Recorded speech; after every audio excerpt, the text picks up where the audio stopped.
शनिक जी जूनागढ़ गुजरात से। राधा वल्लभ श्री हरिवंश। दंडवत प्रणाम महाराज श्री।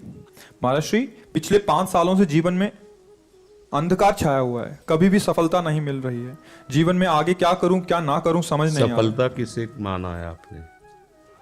महाराज जी, श्री जी मैं पढ़ाई पूरी की और मैंने श्री जी से कहा कि मैं अब क्या करूं। तो उन्होंने मुझे कुछ संकेत दिए थे कि आप सरकारी में जाइए और प्रभु की सेवा करिए।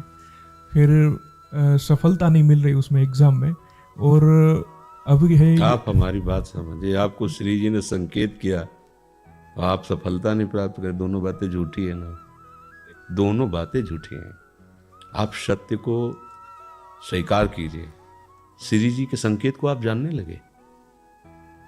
आप श्री जी के संकेत तो तभी जब आप उनकी मन की बात जान लेना, तो आप कितने बड़े सिद्ध हो गए। और फिर सफलता किसकी चाहते हो? प्रकृति जन्य की।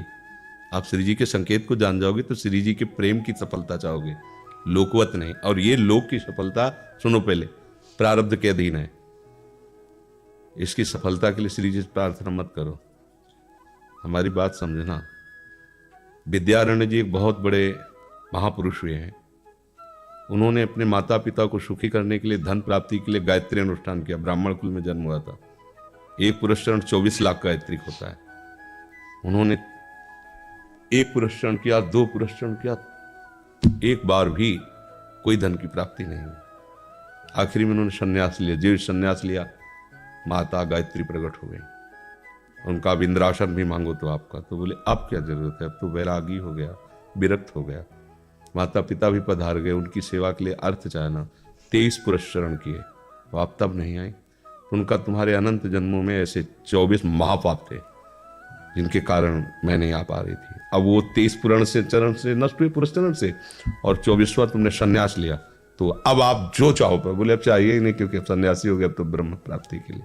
तो इससे आभास होता है कि अगर हमारा बुरा प्रारब्ध है तो हमको भोगना पड़ेगा।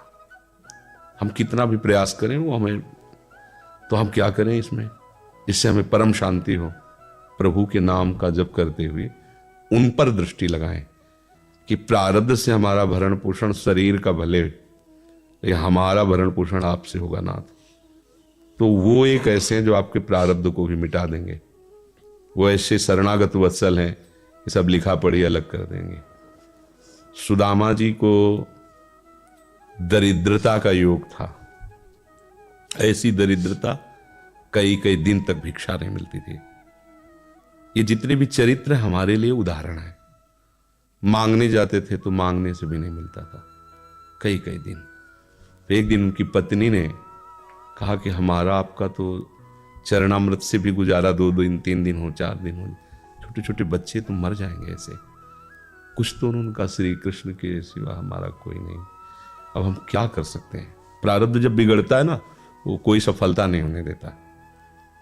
तो एक दिन श्री रुक्मिणी जी प्रसाद ठाकुर जी को भोग पा रही थी, वो ऐसे रोक दिया, उदास हो गए। तो उनका प्रभु ऐसी स्थिति हमने जब जब आपकी देखी, तो किसी भक्त को जब कष्ट होता है तब आपको ऐसे देखा है। कौन सा भक्त है और क्या कष्ट है? तो एक सुदामा नाम के हमारे मित्र हैं, कई दिन से भोजन भी उनको, प्रभु आपके मित्र और मैं आपकी दासी, महालक्ष्मी का अवतार रुक्मिणी, आप हुक्म कीजिए, लोक लोक की संपत्ति वहां। बोले उसको चाह नहीं है,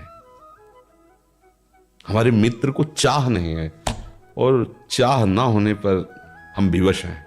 अगर वो चाह कर ले तो सारी व्यवस्था हो जाए। बोले पैदा करो जाके चाह। बोले उनके हृदय में तो नहीं पैदा कर सकते, हम भी, क्योंकि जिस हृदय में भगवान का आश्रय और निरंतर चिंतन है वहां माया की चाह नहीं होती। बोले उनकी पत्नी के हृदय में, बोले प्रयास करते हैं जाके। भगवान संत वेश में गए, भिक्षाम दे, निकली। अतिथि का सत्कार करना गृहस्थ का धर्म होता है। हाथ जोड़ा और कहा हम असमर्थ हैं, आपको भिक्षा नहीं दे सकते। क्यों? बोले हम अपवित्र हैं, हमारे ऊपर सूतक लगा हुआ है। किस बात का सूतक? हमने एक पुत्र जन्मा है। तो ठीक है, हम 10-12 दिन बाद आ जाएंगे। बोले नहीं, आजीवन अपवित्र रहेंगे। वैसा कौन सा? बोले दरिद्रता रूपी। विद्वान की पत्नी है तो ऐसे उनका दरिद्रता रूपी पुत्र का जन्म, अर्थात सीधे कि मैं नहीं दे सकती या देने योग्य नहीं, ऐसा न क्यों कहा, मैं अपवित्र हूं। तो दरिद्र कैसे हो सकती हो? जिनके पति के मित्र द्वारिकाधीश भगवान श्री कृष्ण है, वो दरिद्र कैसे हो सकता है? एक बार कहो ना अपने पति से। चले गए। जो सुदामा जी आए तो उन्होंने कहा कि देखो आज एक अतिथि आए थे, उनको मैं कुछ नहीं दे पाई, मुझे बहुत कष्ट है कि मेरे पुत्र और आए हुए अतिथि का भी हम स्वागत नहीं कर सकते, उनका भरण पोषण। आपके मित्र द्वारिकाधीश प्रभु श्री कृष्ण। सुदामा जी ने कहा, बोले चले जाओ ना, वो कुछ न कुछ सहयोग कर देंगे। तो बोले हम ऐसे मित्र नहीं बनाए कि वो हमारा सहयोग करें, कभी नहीं, मर जाऊंगा पर उनसे ये नहीं कहूंगा कि आप हमारा। बोले मत कहना, दर्शन के लिए तो चले जाओ, वो सुना है इतने उदार हैं कि वो जाने पर ही दे देंगे। सुदामा जी ने कहा दर्शन के लिए तो जा सकते हैं, बहुत दिन हो गए, ठीक है, पर मित्र के पास जाए तो कुछ लेके जाना चाहिए, मेरे पास तो कुछ नहीं है ना। पड़ोस में जैसे किसी से मांगने गई तो अरे समय जब बिगड़ता कोई नहीं होता साथ। एक ने थोड़ी उदारता दिखाई तो चावल पछोरने पर जो आगे कणका होते चावल के, जो प्राय वो लिए सुदामा जी ने कहा हमारे प्रभु भाव के भूखे हैं, कुछ ले जाएंगे, खाली हाथ तो नहीं है। पोट्री में सारांश में बता रहे हैं, द्वारपालों ने देखा कि हड्डी हड्डी शरीर में कई जगह से फटे वस्त्र, बीमारी फटी हुई, मतलब दिखाई दे रहा था दरिद्रता की मूर्ति है। तो उनका किससे मिलना है तुमको? तो उनका श्री कृष्ण से। बोले संभाल के बोलो, क्योंकि पार्षद है, अनंत कोट ब्रह्मांडों के नायक प्रभु के ऐसे बोले कोई श्री कृष्ण को ऐसे गली आए, उनका जाके तो तुम बोलो ना, श्री कृष्ण से जाके कह दो कि एक सुदामा नाम के ब्राह्मण आए हुए। पार्षद गए, प्रभु बड़ा अजीब आदमी है, आपका नाम बिना किसी सभ्यता के ले रहा है। वो कह रहा श्री कृष्ण से कह सुदामा कूद पड़े, भगवान दौड़े। वो पार्षद वो सब कि ब्रह्मा जी शंकर जी आते हैं तो वहां खड़े रहते हैं घंटों, भगवान ऐसे भागे जाके। सुदामा जी को पता था ना, हमारे रुक्मिणी जी के महल में रुक्मिणी जी के पलंग पर बैठाते हैं, स्वयं चरण पखारते हैं सब। अब ये वैभव, क्या हालचाल है, कैसे हो? तो आप सब जानते हो, आपकी बड़ी कृपा है। तो ब्याह हो गया, हाँ ब्याह भी हो गए, बच्चे भी हो गए।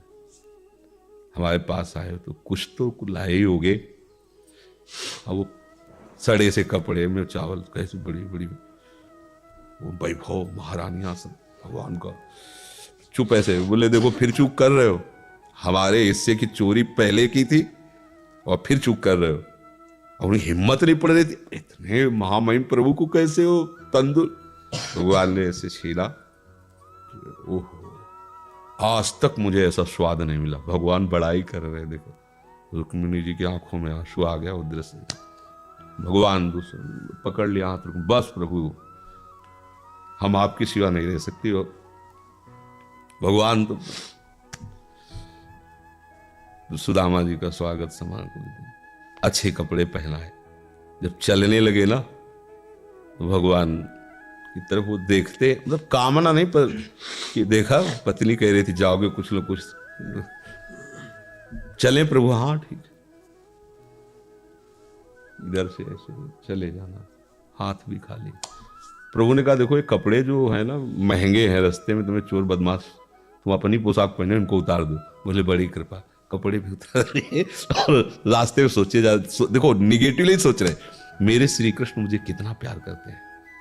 उन्होंने इसीलिए नहीं दिया कि दरिद्र कहीं संपत्ति पाकर मतवाला होकर मुझे भूल न जाए, मुझे कितना प्यार करते हैं। प्रभु के प्यार में मगन होकर सुदामा पूरी खड़ी जैसे द्वारिका। तो उनको भ्रम हुआ कि मुझे लगता है चलते चलते मैं पुनः द्वारिका आ गया। तो वहां पूछ रहे हैं कि ये किसका है। भगवान के पास विधाता है, उनका प्रभु ये तो गलत हो गया, इनके भाग्य में हमने लिखा था क्षय श्री, ऐश्वर्य का नाश, जीवन में नहीं ऐश्वर्य, क्षय श्री। भगवान ने उसका उल्टा कर दिया यक्ष श्री। जैसे कुबेर का अथाह धन का खजाना, त्रिभुवन का खजाना वही है कुबेर के पास, जैसे कुबेर का खजाना यक्ष श्री। तो कहा प्रभु उनका इन्होंने एक पुण्य किया है, अनंत ब्रह्मांडों के समस्त जीवों को तृप्त कर दिया है। और वो खुद को खाने को लिए तृप्त है। बोले मेरे रोम रोम में करोड़ करोड़ ब्रह्मांड वास करते हैं और इनके तंदुलों से मैं तृप्त हो गया। अनंत ब्रह्मांडों का भंडारा हो गया, उसका जो पुण्य होता है लिख दो इनके भाग्य में। अब किसी की चलेगी प्रभु के आगे? तो एकमात्र प्रारब्ध को मिटाने वाले भगवान है। कर तुम अकर तुम अन्यथा कर तुम। तो आप भगवान की शरण होकर उनका नाम जप कीजिए और उनसे प्रार्थना कीजिए कि आपको उचित लगे तो समस्या का समाधान कर दीजिए, नहीं तो मुझे समस्या से लड़ने का बल और विवेक दीजिए, बात बन जाएगी।